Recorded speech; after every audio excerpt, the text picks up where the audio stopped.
আসসালামু আলাইকুম।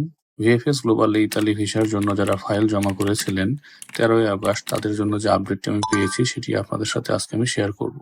আমার ভিডিওটি যদি আপনাদের ভালো লাগে তাহলে অবশ্যই আমার ভিডিওতে একটি লাইক, কমেন্ট এবং শেয়ার করবেন। এছাড়া আপনারা যদি আমার চ্যানেলে নতুন হয়ে থাকেন তাহলে অবশ্যই আমার চ্যানেলটি সাবস্ক্রাইব করবেন এবং পাশে থাকা বেল আইকনটি অন করে রাখবেন যাতে পরবর্তীতে নতুন ভিডিও আপলোড করার সাথে সাথে আপনারা নোটিফিকেশন পেয়ে যান।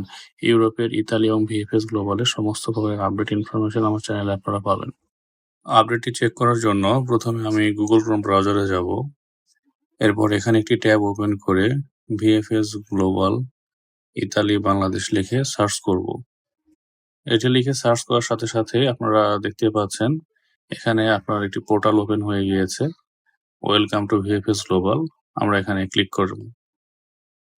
এখন আমরা ভিএফএস গ্লোবালের মেইন সার্ভারে চলে এসেছি। স্ক্রল করে নিচের দিকে নামবো এবং আপনারা এখানে দেখতেই পাচ্ছেন ১৩ই আগস্ট ২০২৪ তারিখে ভিএফএস গ্লোবাল থেকে তারা একটি আপডেট করেছে। আচ্ছা, এখানে তারা যে আপডেটটি করেছে সে আপডেটটির মাধ্যমে তারা জানাতে চেয়েছে আপনারা যারা ভিএফএস গ্লোবালে ফাইল জমা করেছেন এবং দীর্ঘদিন যাদের পাসপোর্টটি এখনো জমা রয়েছে তারা যদি মনে করেন যে এখন আর আমরা পাসপোর্টটি ভিএফএস গ্লোবালে জমা রাখতে চাচ্ছি না, আমরা পাসপোর্টটি ফেরত নিয়ে নিব, তাহলে সেক্ষেত্রে আপনারা ডিরেক্ট যে মেইল অ্যাড্রেসটি এখানে দেখতে পাচ্ছেন এই মেইল অ্যাড্রেসে আপনারা মেইল করে দিলে আপনাদের পাসপোর্টটি ফেরত পেয়ে যাবেন। কারণ অনেকেই দীর্ঘদিন পাসপোর্ট জমা রেখেছেন, তারা ভিএফএস গ্লোবাল থেকে পাসপোর্ট ফেরত পাচ্ছেন না এবং হতাশায় ভুগছেন, হয়তো তারা অন্য কোথাও অ্যাপ্লাই করবেন।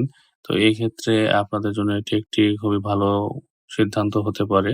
যদি মনে করেন যে না, আমাদের ভিএফএস গ্লোবাল থেকে আমরা আর আমাদের ফাইলটি জমা রাখতে চাচ্ছি না, আমরা অন্য কোনো দেশে মুভ করব বা অন্য কোনো ফাইল প্রসেস করব, তাহলে কিন্তু সেক্ষেত্রে আপনারা সরাসরি এই মেইল অ্যাড্রেসে আপনারা মেইল করবেন এবং মেইল করার পরে আপনারা তাদের কাছ থেকে একটি ফিডব্যাক পাবেন এবং সাথে সাথে আপনাদের পাসপোর্টটি আপনারা এখান থেকে উইথড্র করে নিতে পারবেন।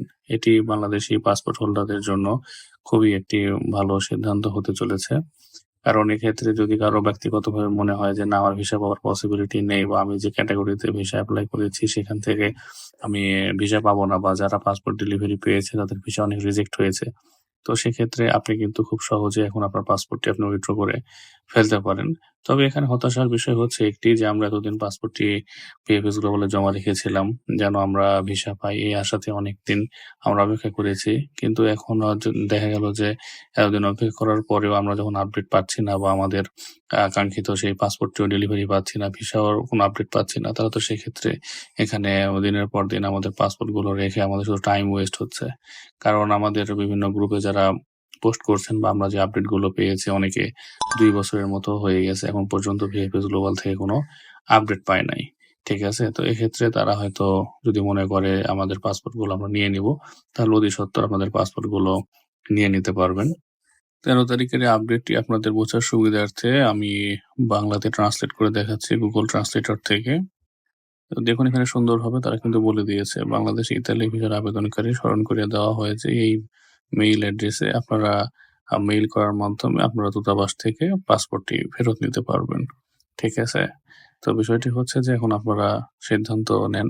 যদি মনে হয় যে আমরা অনেকদিন পাসপোর্ট জমা রেখেছি, আমরা আর পাসপোর্টটি জমা রাখতে চাচ্ছি না, তাহলে সেক্ষেত্রে আপনারা এখানে মেইল করে খুব দ্রুত পাসপোর্ট আপনাদের কালেকশন করে নিতে পারেন ভিএফএস গ্লোবাল থেকে। আমার ভিডিওটি যদি আপনাদের ভালো লাগে তাহলে অবশ্যই ভিডিওতে লাইক, কমেন্ট এবং শেয়ার করবেন এবং আমার চ্যানেলটি অবশ্যই সাবস্ক্রাইব করে রাখবেন। এরকম আরও অনেক সুন্দর সুন্দর ভিডিও আমার চ্যানেলে আপনারা পাবেন।